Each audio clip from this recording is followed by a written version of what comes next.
안녕하십니까. 우한상식 이내입니다. 오늘은 예일대학에 근무하는 정치학 교수 사피로 교수의 강의에 등장했던 포퓰리즘의 판단 기준에 대해서 여러분들에게 소개시켜 드리겠습니다. 물론 제가 예일대학에 가서 이 사람 수업을 들은 건 아니고요. 예일대학은 일정한 강의의 범위 안에서 이 강의를 일반인들에게 공개를 하고 있습니다. 그래서 여러분들도 예일대학의 홈페이지에 들어가시면 이러한 강의를 들으실 수가 있어요. 제가 이 강의를 듣던 중에 이 어느 부분에서 한 부분에서 이게 나와서 여러분들에게 소개시켜 드립니다. 여러분들이 이 영상을 보시게 되면 포퓰리즘을 판단하는 최소한의 기준은 가지게 되실 것 같아요. 어떤 시기건 어떤 장소건 간에 이 사악한 정치 세력들이 있죠. 우리 공동체와 대중을 위해서가 아니고 자신들만의 특수한 어떤 세력을 형성하려고 하거나 경제적 이익을 누리기 위해서, 그래서 대중에게는 해가 되는 그런 정책을 그럼에도 불구하고 자신들의 이익을 위해서 실현시키려고 할 때 대체로 포퓰리즘이 나타납니다. 이 사악한 정치 세력들이 포퓰리즘을 활용하는 이유는 뭔가 하면 대중들로 하여금 자신들에게 해가 되는 정책을 직접 결정하게 함으로써 그럼으로써 권력을 획득하거나 경제적 이익은 바로 이 사악한 정치 세력들이 누리게 되고, 그 잘못된 정책의 결정에 대한 책임은 대중 스스로가 갖게 되기 때문에 대중들은 나중에 어떤 문제가 잘못됐다는 것을 깨닫더라도 거기에 대해서 어떤 특정 세력이 책임이 있다라는 생각은 하지 못하고 우리 전체가 어떤 판단을 잘못했구나 라는 어떤 형태로 넘어가게 되기 때문에 결국에는 이 포퓰리즘을 활용하는 정치 세력들은 자신들은 정치적 권력이나 경제적 이익을 마음껏 누리면서도 책임은 대중에게 떠넘길 수 있게 되는 거죠. 과거에 우리가 광우병 사태 이런 것들을 보게 되면 그걸 통해서 정치적 권력을 획득하려는 그런 세력이 분명히 있었는데 그 광우병에 대한 책임 소재에 대해서는 지금도 대중들은 별 얘기를 하지 않고 있다 이런 뜻입니다. 바로 그러한 것들이 포퓰리즘을 이용하는 가장 대표적인 사례가 됩니다. 그래서 대중들은 포퓰리즘에 이용당해서 스스로가 엄청난 잘못된 판단을 했지만 거기에 대해서 누군가에게 책임을 물리는 게 아니라 오히려 포퓰리즘을 주도했던 정치 세력을 옳게 생각하는 경우도 있게 되는 그러한 것이 포퓰리즘을 활용하는 세력들의 의도입니다. 그런데요, 이 사피로 교수는요, 포퓰리즘의 판단 기준을 어디에서 뽑아내고 있는가 하면 영국이 유럽에서 탈퇴를 했죠. 그 탈퇴하는 과정에서 국민투표도 이루어지고 나라가 엄청 시끄러웠는데 그 과정에서 이 포퓰리즘이 엄청 많이 등장을 했습니다. 그래서 이 사피로 교수는 영국의 EU 탈퇴 과정에서 등장했던 이 포퓰리즘 현상을 분석하고 그 과정에서 포퓰리즘의 판단 요소를 4가지를 들고 있는데요.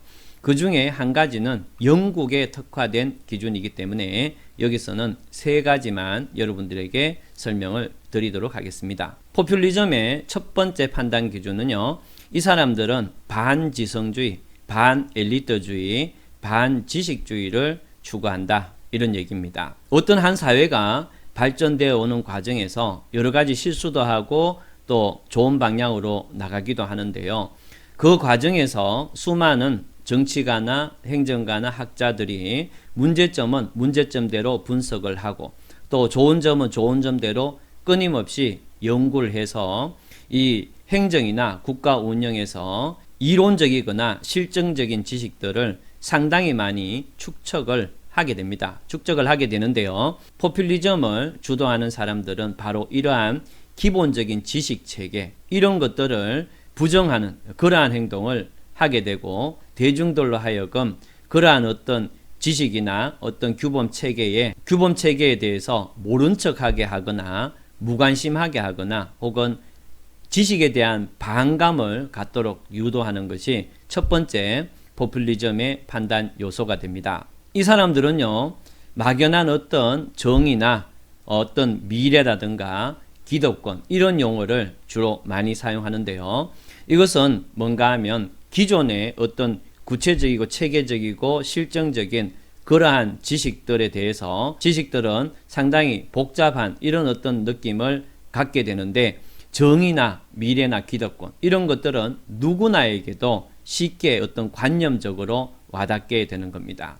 그렇기 때문에 정의나 미래나 기득권 이런 어떤 쉬운 그 다음에 감정적인 이런 단어에 휩쓸리게 되면 구체적으로 따져 들어가고 장단점을 도출해내는 이런 사람에 대해서는 답답한 사람, 기득권을 유지시키려는 사람 이런 식으로 접근하거나 그런 식으로 몰아붙이기가 용이하게 된다 이런 뜻입니다. 그러므로서 포퓰리즘을 주장하는 사람들은 자기의 어떤 목표를 달성하기가 용이해지고 이런 포퓰리즘 사람들은 이 대중을 자기들의 이익이나 권력 획득을 위한 도구나 무기로 사용해 먹을 수가 있게 되는 거죠. 그런데요, 이러한 어떤 반지성주의, 반지식주의에 근거한 포퓰리즘은요, 우리나라에서 굉장히 사회먹기가 좋도록 되어 있습니다. 왜 그런가 하면 지금 20대하고 30대, 거의 30대 후반까지 고등학교에서는요, 사회과학이나 인문과학에 대해서 지식을 기초라도 배운 사람은 4분의 1밖에 되지 않습니다.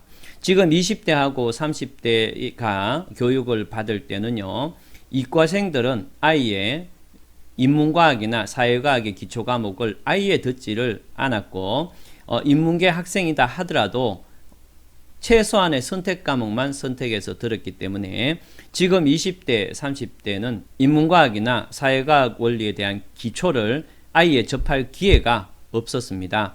그래서 이 세대들은 인문과학이나 사회과학에서 어떤 지식이나 원리가 있는지조차도 모르는 그런 사람들이 많거나 인문과학이나 사회과학은 막연한 어떤 소설 속에서 존재하거나 어떤 주관적인 상상이다 이렇게 느끼는 사람도 굉장히 많습니다. 한마디로 인문과학이나 사회과학에 대한 지식 그 자체가 뇌에서 뻥 비어 있는 거죠.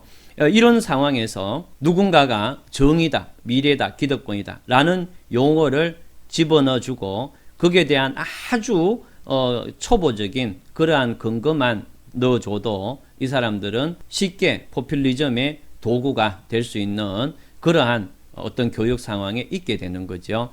그런데 이런 사람들은 스스로 인문지식이나 사회지식이 없다는 걸 못 느끼고 스스로는 그 어떤 똑똑하다라는 어떤 인식을 갖기 때문에 더더군다나 간단한 어떤 용어나 지식만을 가지고 이런 사람들을 활용하거나 도구로 이용하거나 무기로 사용하기가 굉장히 쉬워지는 그런 상황이 지금 우리나라의 상황이라고 할 수 있겠습니다. 두 번째 포퓰리즘의 판단 기준은 음모론입니다.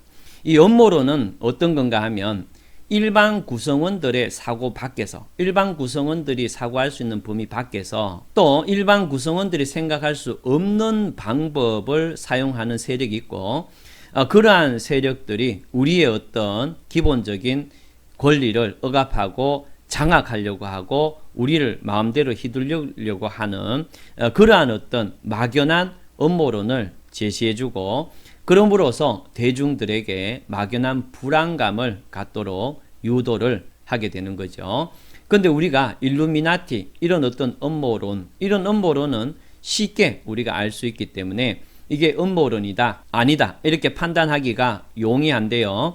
그런데 이 포퓰리즘을 주장하는 그러한 정치 세력들은요, 자신들 세력권 안에 있는 몇 개의 언론들 그 다음에 정당 세력하고 정당의 하부 조직들 이런 어떤 조직들을 전체적으로 운영을 해서 사람들에게 이러한 음모론을 이렇게 조장을 합니다. 그래서 막연한 기득권 세력, 막연한 어떤 세력 이런 용어들을 되게 많이 쓰는데요. 가장 대표적인 게 친일파 세력 이런 얘기입니다. 오히려 이 포퓰리즘을 주장하는 그러한 사람들이 실질적으로 친일파 비중이 훨씬 높음에도 불구하고 대중들에게 친일파 세력이라는 막연한 어떤 세력과 음모론을 끼워 맞춰만 주게 되면 그러면 대중들은 자신들이 느끼는 막연한 불안감 속에서 행동으로 나서게 되고 이랬을 경우에 사악한 정치 세력들은 이러한 대중들을 자신들의 무기로 사용해서 상대방을 압박할 수가 있게 되는 그러한 형태입니다. 포퓰리즘의 두 번째 판단 기준은 바로 이 음모론이 되겠습니다.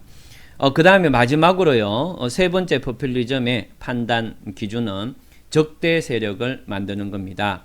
이 포퓰리즘 정치 세력들은요, 항상 저들이라는 용어를 많이 씁니다. 저 세력들, 저들은 이라는 용어를 많이 써요.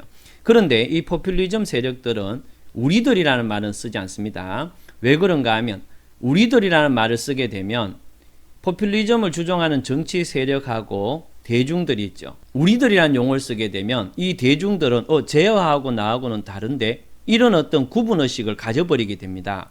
그렇기 때문에 포퓰리즘을 이렇게 주장하는 그러한 사악한 정치 세력들은 절대 우리들이라는 말은 잘 안 씁니다. 대신에 저들은 이라는 말은 굉장히 많이 쓰게 되죠. 그럼 일반 대중이 아니라 우리 일반인들은 누구나 다가 마음속에서 기분 나쁘거나 또 좀 그 사람 생각하면 짜증이 나거나 이런 어떤 대상이 어떤 개개인마다 다 있어요. 그런데 이 포퓰리즘 사악한 정치 세력들이 포퓰리즘을 하면서 저들 세력이라고 한정함으로써 일반 대중들은 자기 마음 속에 있는 어떤 특정한 어떤 대상에 대한 원망이나 분노를 바로 그 저들 세력이라는 거기에 대해서 치환할 수 있게 되는 겁니다. 그래서 그 대상에 대해서 분노를 표출을 시킬 수 있게 되는 거죠. 이 포퓰리즘을 활용하는 사악한 정치 세력들은 바로 이러한 어떤 사람의 심리를 이용을 하게 되고 그 다음에 앞에 그 음모론하고 연결해서 막연한 음모를 주도하는 그러한 저들 세력을 만들게 되는 겁니다. 기본적으로 이 사악한 정치 세력들은 이러한 어떤 형태로 포퓰리즘을 활용을 하게 되고 그래서 대중들을 자신들의 정치적 권력 획득이나 혹은 이 경제적 이익을 위한 도구, 무기로 사용해서 상대방 세력을 제압하고 그러한 어떤 것이 잘못되더라도 그 잘못된 것은 대중 스스로에 의한 결정이기 때문에 대중들은 포퓰리즘을 주도한 세력에 대해서 어떤 원망하거나 책임을 물리기보다는 스스로의 책임으로 이렇게 순환시켜서 이해를 해버리기 때문에 결국에는 이러한 과정 속에서 남는 것은 그 사회의 잘못된 정책하고 특정한 사악한 세력의 정치 권력 획득 이런 것들만 남게 되게 되는 겁니다. 정리하면 이 포퓰리즘의 판단 기준은 첫 번째 기존의 지식을 다 부정하는 그런 분위기를 만들게 되고 그 다음에 우리가 생각할 수 있는 범위 밖이나 우리가 생각할 수 없는 방법으로 우리를 장악하고 조정하려는 그러한 어떤 세력이 존재하는 것처럼 음모론을 꾸미고 마지막으로 그러한 어떤 음모론을 바탕으로 적대 세력, 이 대중의 적대 세력을 구체화시켜서 공격함으로써 권력적 이익과 경제적 이익을 누리고 또 거기에 대한 책임을 피해 나가는 그러한 것이 포퓰리즘이다 라고 할 수 있겠습니다. 자, 오늘은 포퓰리즘의 판단 기준에 대해서 여러분들에게 간단하게 설명을 드렸습니다. 그러면 다음에 더 좋은 상식으로 찾아뵙도록 하겠습니다. 감사합니다.